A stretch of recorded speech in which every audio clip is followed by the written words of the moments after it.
To maybe give me a definition of wise, first of all, John. I mean, I think I was pretty clear that the approval of that application takes us into a completely new environment when it comes to fundraising in Saugeen Shores.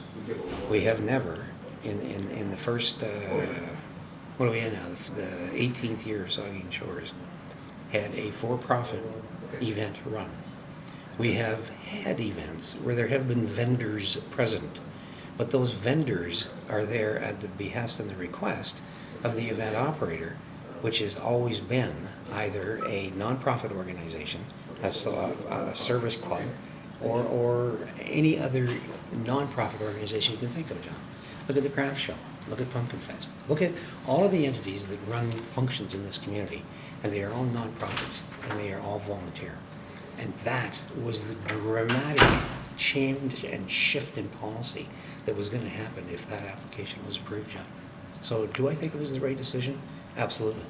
I thought it was the right move that we made to oppose it for those reasons in the first place, and I still subscribe to those theories tonight.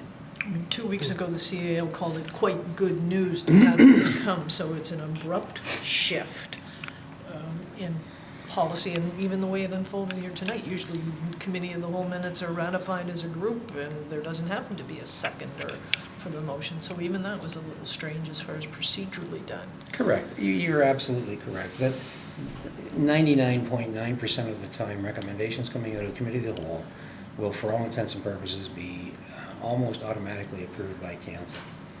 I think what we had here, and personally as chair of our event, I think I have to take some responsibility for maybe not providing as much information as would have been very useful for the staff of Saugeen Shores. I think had we had this discussion before it went to committee of the whole, or at the time it went to committee of the whole, you may have had a different response or reaction from committee 2 weeks ago than what you actually had. We as a club, quite frankly, weren't aware of the magnitude of this event until it became public information through the committee of the whole minutes and through the committee of the whole meeting itself from 2 weeks ago. And it was at that time that our club raised some huge concerns about the viability of putting us as effectively, if you'll pardon my terminology, the rib meat in the sandwich. I mean, as I indicated tonight, there is a rib supper being hosted and run by the Presbyterian Church 2 weeks prior to our event. Then you have our event. And then to bring this event in 20 days behind our event would have, we believed, created a scenario in the marketplace where we probably could not have been successful. And I will tell you definitively right now that the club's direction to me as chair was that if this event for Saugeen Shores Ribfest event, if it was approved tonight, tomorrow at our regular meeting of the Port Elgin Rotary Club, we were going to advise the town that we were withdrawing our special event application and we were not going to run our event. It did not seem to me appropriate to put our club at risk of losing what could be a significant sum of money and running in direct competition with private enterprise with an advertising budget of multiple times the budget that I'm able to garner. So it was a serious decision for our club, and it was a serious decision that council was making as to the go-forward viability of our fundraising event, and certainly to the viability of the event itself. So, John, yes, I believe it was the right decision for those reasons. I sent a copy of our donor board from Port Elgin Rotary that we advertise with at our major events. And I'm sure if you've been to the Jeff Preston, if you've been to any of our major events, you've seen that board.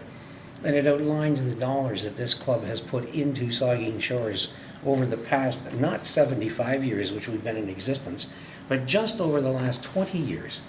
And you know, we're going to exceed $1.35 million this year for muscular dystrophy research because we had Jeff Preston in our community. We had a muscular dystrophy child who we believe that effort has significantly helped his lifestyle. Jeff's going to turn 28 this year. You do the research on muscular dystrophy. But just in that respect alone, look at the other issues. There's $100,000 we put into this building alone. That's why it's called Rotary Hall. We've put money into the accessibility park. We've put money into the playground in Southampton. We've put money into the Bruce County Museum. We have put money into the Port Elgin Library expansion. We have a list of items that's roughly 40 deep. And these are not $500 contributions. We're putting 20 and 30 and 40,000 into these events. The washrooms at the rail trail, at the head of the rail trail on River Street in Port Elgin, was funded entirely by the Port Elgin Rotary Club. It is those things that we put back into our community that are accomplished through the revenues we generate from things like our Ribfest. Had they, Ribfest, Silver Bullet agreed to the $7,500 instead of the $5,000, would this have all gone away? I was unsure of how that kind of financial got added into The it. one thing you didn't hear this evening about this deemed offer was that it came with 4 conditions. And the most significant condition on that was that we could not, as a club, deal with any funds given to us, theoretically given, earned by us through their event without their approval. Now that's like saying, I'm going to give you a car, but you can't drive it unless I tell you you can drive it. You cannot put that kind of a restriction on a volunteer organization whose sole purpose is fundraising to put back into our community.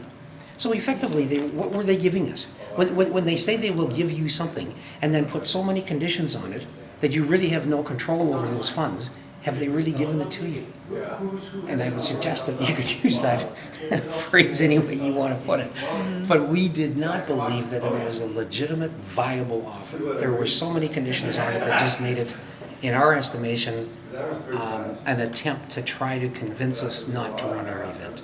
Okay, but And we rejected it outright. his contention, if they'd gone from the 5 to the 75, it would have been accepted, was incorrect then? We're incorrect. Okay. It was a negotiating tool. I mean, this come right out of the blue. I mean, we didn't ask for an offer. This is what I It was an wanted. unsolicited offer out of the gate, and our president did what everybody would do. Well, if you're offering 5, what is the upper limit?